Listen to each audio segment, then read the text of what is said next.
Hello Internet, and welcome to my live reaction for One Piece chapter 997. When we last left our heroes, Tama was helping Usopp and Nami escape, Ulti and Page 1, when Ulti and Page 1 were deflected by the baboon guy that Tama kinda made defect from the Beast Pirates way back at the start of Wano, which I did not realize initially. But anyway, meanwhile, Frankie interrupted the fight between Yamato and Sasaki right as Yamato was about to lose, and took over for Yamato. Hacha was there, smashed a hole in the ground. Yamato, Shinobu, and Momonosuke fell through the hole, but Yamato beat Hacha on the way out. So now Frankie is going to take down Sasaki. We also saw a quick moment of a partial transformation from Yamato there. Law asserted his desire to find out what the hell is up with the Will of D, which is good. And then Kid, Killer, Big Mom, and Luffy are all independently headed towards the roof in order to, either fight or help Kaido in his fight against the Akazaya. But on the way, Sanji heard a couple having sex, I think. So we'll see what comes of that. So let's jump right on into chapter 997, Flames. And our picture here is of a raccoon dog priest smacking Sanji's shoulders because he is too distracted for Zen meditation. He's distracted by either Nami or just some girl in a bikini top and a really short skirt playing volleyball. Because he's Sanji, you know. I'm a little bit curious if the priest is smacking his shoulders, why the injuries are on his head, but whatever. That's not the important thing. So we open back with Sanji as he's hearing the sex talk. Third floor of the castle. But it's so naughty. I can hear it. There's a woman calling for help. Come, my... this is what he's hearing. Come, my dear. You mustn't. Come, my dear.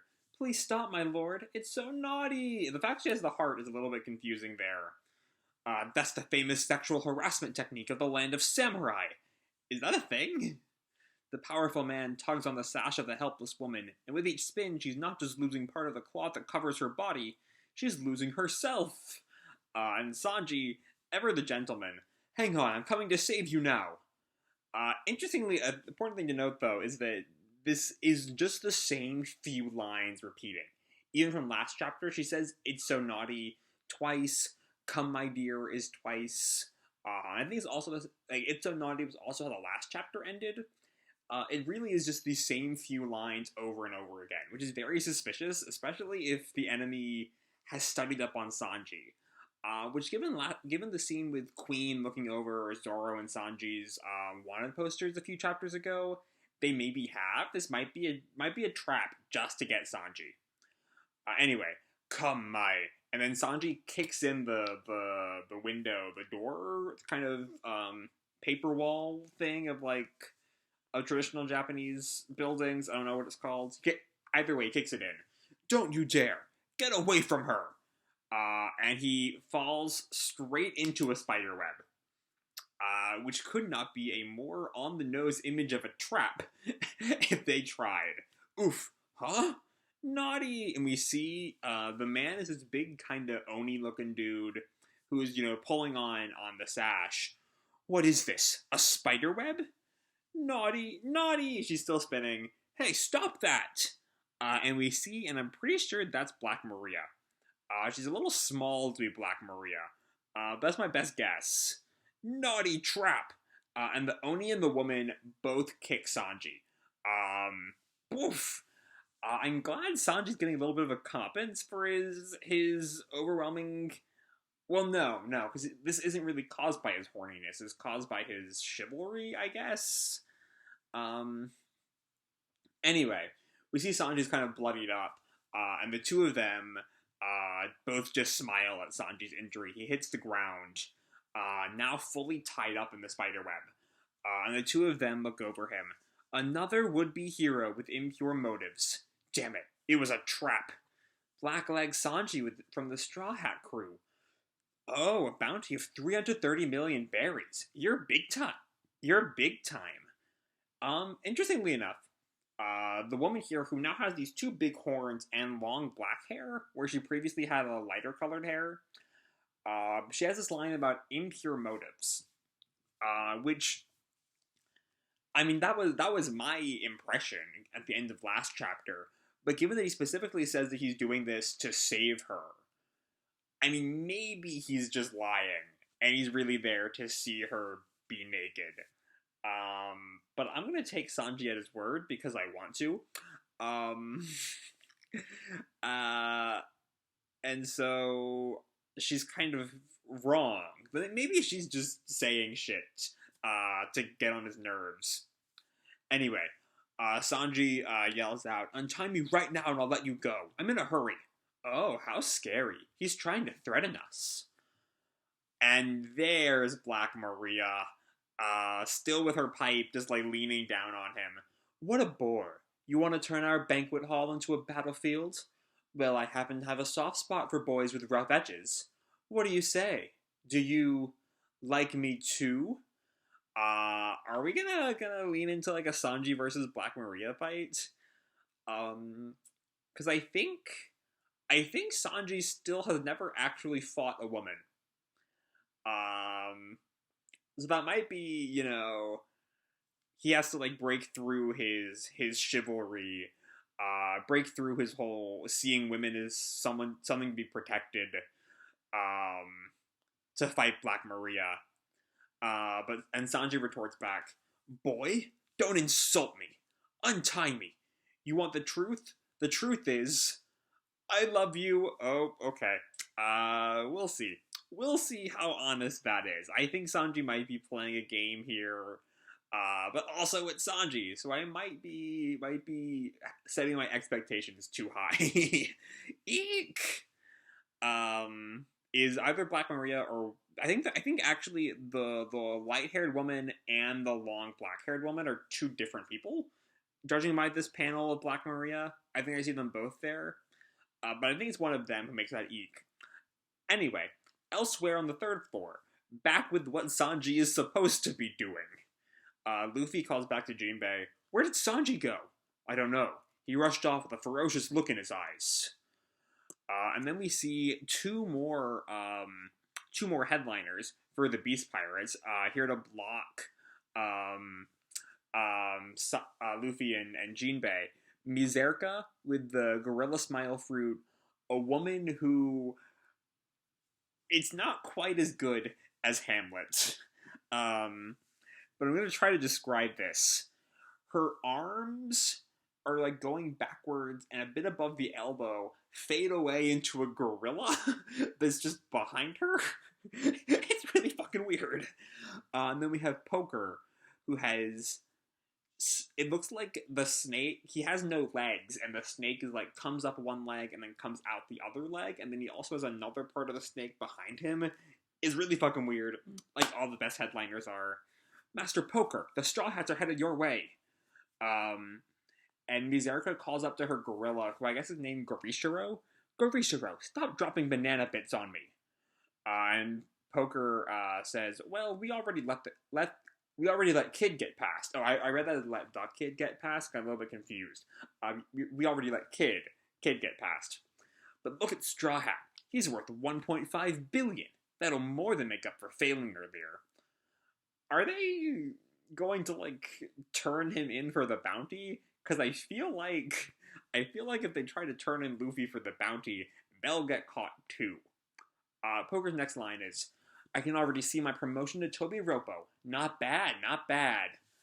So I guess it's more the clout of defeating a 1.5 billion will promote him. All right, that makes more sense. And then we see some guys call out to Luffy, "Straw Hat, over here." "Oh hey, you guys were at Udon." "Oh, I guess some of the Udon prisoners." "A handmade ladder?" "That's right. The stairs are swarming with enemies. You can get up to the fourth floor with this." "Thanks, this is a huge help." And they just leave Mizerka and Poker. Hey, where are they? I just want to say, I've had a couple of big criticisms with the raid in general, but I want to commend Oda for making the most bonkers character designs for, like, one-panel gags. It's great, and I hope he keeps doing it. Anyway, performance floor inside the dome. Big Mom's heading toward the roof. And we see Zoro looks up at her. And I've already seen, like, a page from this chapter that I'm not sure is real. It looked a little bit too good to not be real. Too like Oda's art, I mean. About Zoro is why I bring it up. So we'll see if that is right. If it is right, I'll tell you when it's the page. Anyway, everyone sees Big Mom head towards the roof. Thank goodness that hag is leaving. I thought she was gonna wreak havoc. Yeah, that's not that great a sign. And we see Zoro also look kind of confused or questioningly as Big Mom just leaves. He has to know what Big Mom is going to do, right? Like, she's gonna go help Kaido, which is the exact last thing that we need right now. Anyway, everyone gets back to their Apoo chasing business. That way, after Apoo, grab the antibodies. Interesting thing here, though, is that we see Beast Pirate and Samurai working together, which makes sense, given they're all kind of fucked right now. But anyway, Zoro hears a big thwud. And a couple of a ra and a gya. As Zoro kind of listens to all of this. Boss Osama! We see Omasa, Boss Omasa! And he's turned fully into an Ice Oni, and he's going for Hyogoro. And Zoro just looks at that, and we see Chopper and Brook running by. Chopper is still, like, half frozen. Chopper, where are you going? Wait up, please! And we see all of the chaos being rent by the Onis. Yeah! Mwaha! And Queen laughs. Mwahaha! Better run, Apoo! Queen's just, like, still taunting Apoo here. And Zoro continues to walk through the carnage. We see Drake. Drake has caught up to Apoo, is fighting him, trying to get the antibodies back. Apoo just says, "Enough of you, Drake!" And we see Zoro, like, unsheath his sword, and in a moment, he's cut down Apoo. This is the panel I saw. This is what I got spoiled right here. So it was real. And yeah, Apoo just kind of goes down. Just like that. Way to fucking go, Zoro. And yeah, we see Apoo, spits up blood. Drake just kind of stares. I think he's maybe a little bit upset that he didn't get the kill, but also a little shocked that, like, Zoro took him down that easily, and the antibodies go flying, and Zoro just catches them. And everyone just looks on, huh? Apoo? And everyone is just in utter shock at how easily Zoro took down Apoo. And Zoro hands the antibodies to Chopper. Can you handle this floor now? You'll live, right? And Zoro just, like, walks away. The full faith he has in Chopper is wonderful. Of course, I already figured out how this virus works. Knew you would. I love the faith he has in Chopper. Look at that face. That face is someone who is just so proud of his little Dr. Reindeer friend. We love it. We love it. That's some good shit right there. That is some good fucking shit right there.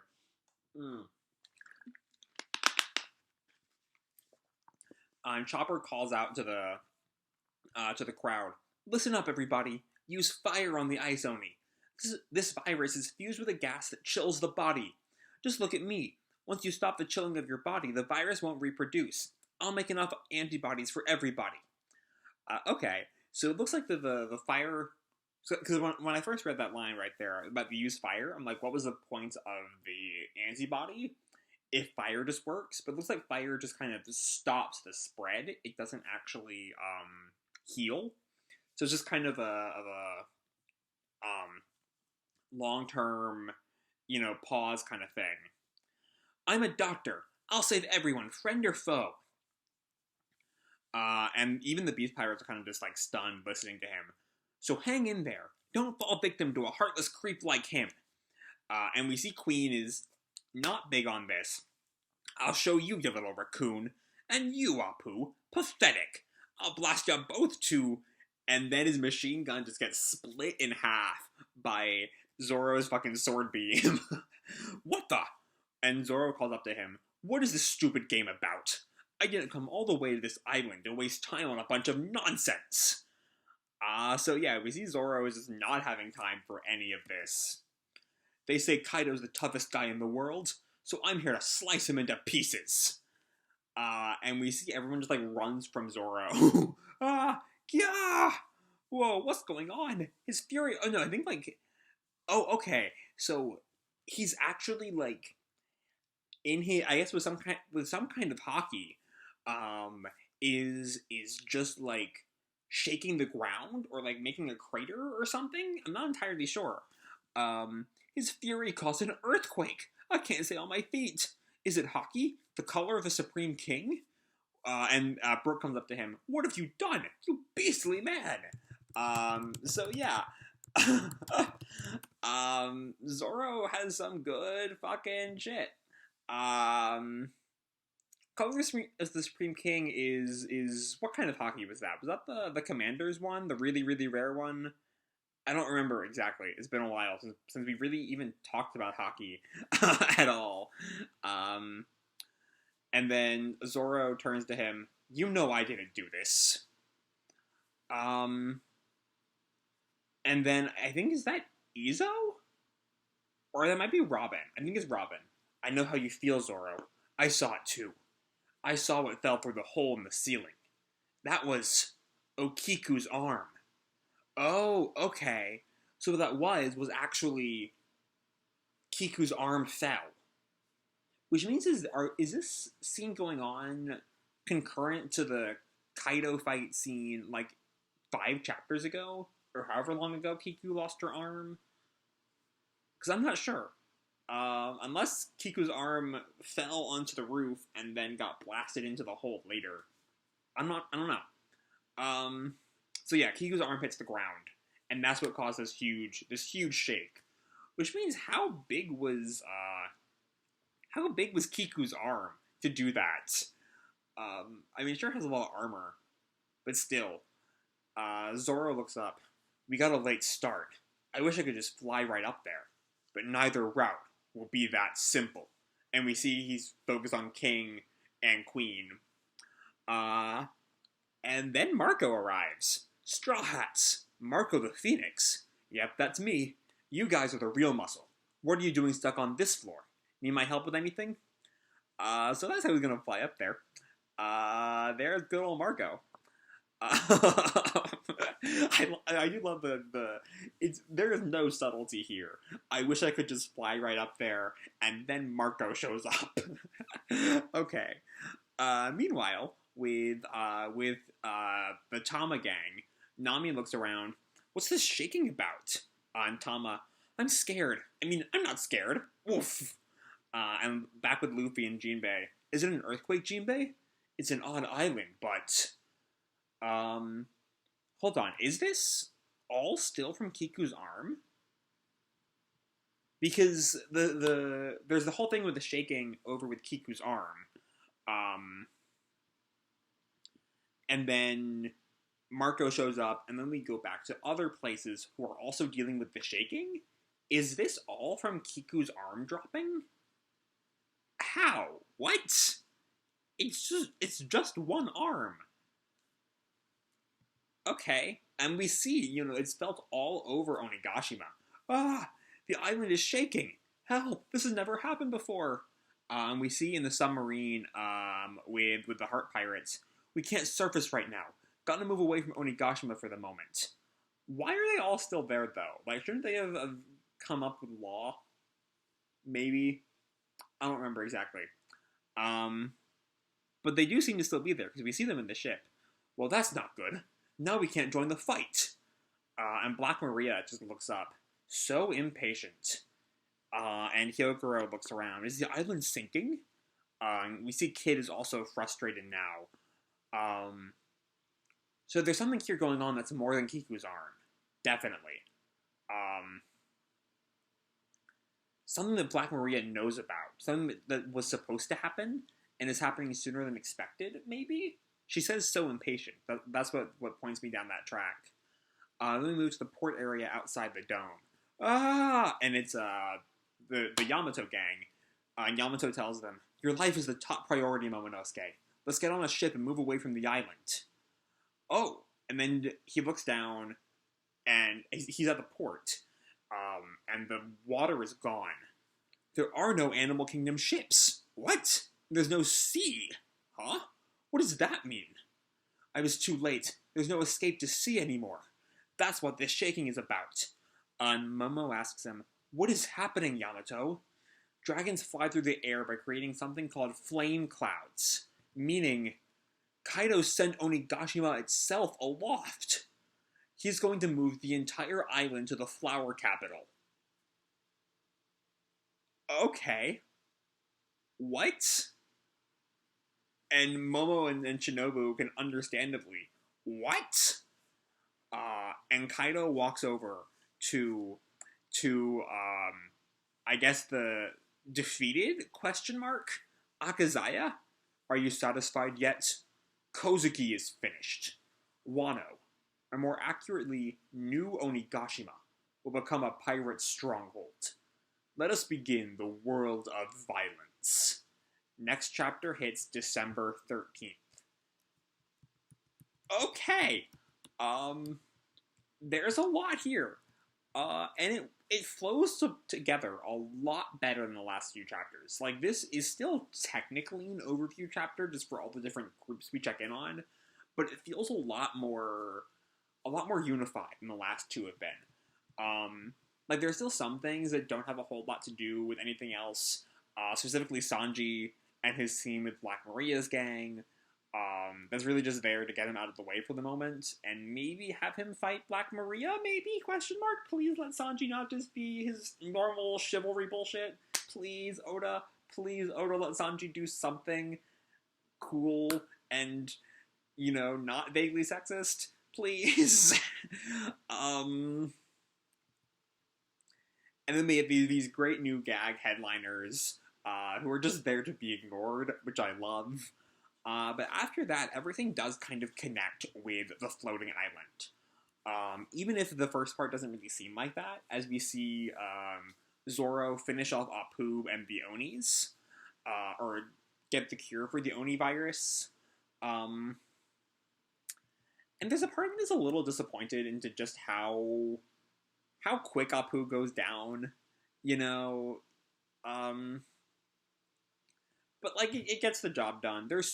To be fair, there's so much going on in Wano. And I've been saying this for weeks now. There's just so much going on that, some things need to get cut. And Apoo is a minor enough character that, if he's the thing that, we just kind of breeze through, that's fine by me. It's far better than, Kondro dying off screen, which I am still bitter about. I am still bitter about fucking Kondro having this whole build up with the betrayal and then getting a single panel where he dies. It's lame. It was lame. But yeah, Apoo is down. The virus thing is over. And it really does in the end just kind of seem to be a way to keep Zoro occupied for a few chapters. But now Marco is here to presumably take Zoro and maybe Robin to the rooftop. Though we'll see how that changes, because once the shaking starts, that's when everything starts to come together. And as Yamato tells us, dragons fly by creating these clouds, which means that it's not just dragons that can fly, but that Kaido can use those clouds to make anything fly. In this case, the entire fucking island that is now on its way to Onigashima. Not to Onigashima, to the flower capital in Wano. Yeah. Okay. This feels like the climax. This feels like everything is really... This is the end point. This is... Yeah. Okay. Wow. So, this chapter is fucking great. It's honestly fantastic. We have an interesting setup for Sanji. which, you know, I hope Oda does something with. We have, again, more great headliner designs. We have the resolution to the Oni plotline. And then, you know, Kaido makes his move. And I don't know. I don't know what happens next. Like, okay. I mean, I guess in the end, despite the dramatic imagery of the island, very little has changed, I guess. You know, Zoro and probably Robin are now heading up to the rooftop with Marco. Big Mom's already there. Killer and Kid are on the way. Luffy and Jinbei are on the way. Nothing has really changed on Onigashima besides for Yamato, Shinobu, and Momo. And yet, the imagery it gives off is one of the story moving into a desperate new state. And I can't wait to see where Oda takes this next. Everything really is converging on this fight with Kaido, and we're maybe nearing the end of Wano. Possibly. I honestly don't know. I have no idea what Oda is going to do next, and I can't wait to find out. So I'm going to leave this video off here. Hope you all enjoyed the chapter and the video itself. If you did, feel free to drop me a like or subscribe, or, you know, do whatever makes you happy, you know? And remember, your life is your own, okay? Bye!